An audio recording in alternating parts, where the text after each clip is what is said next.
Welcome back to கிட்டு சமையல். இன்றைக்கி நம்ம வீடியோவில் நம்ம பார்க்க போகிற ரெசிபி வாழைத்தண்டு துவரன். இதுக்கு வாழைத்தண்டு சின்ன சின்னதாக கட் பண்ணி குக்கரில் ஒரு 2 கப்பு தண்ணி விட்டு உப்பு போட்டு இந்த நறுக்கி வச்சுருக்கிற வாழைத்தண்டை நல்லா வேக வச்சு எடுத்துடணும். 2 விசில் போட்டு எடுத்தால் போதும்.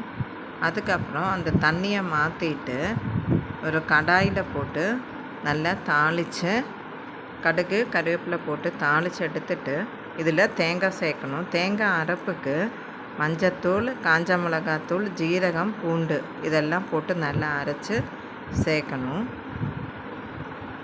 இந்த துவரன் ரொம்பவே ருசியாக இருக்கும். சாதம் கூட பண்ணி சாப்பிட்றதுக்கு. இன்றைக்கி நான் சாதம் கூட இந்த துவரனும் தீயலும் பண்ணியிருக்கேன். தீயல் ரெசிபி ஆல்ரெடி என்னோடய ப்ளேலிஸ்ட்டில் இருக்குது.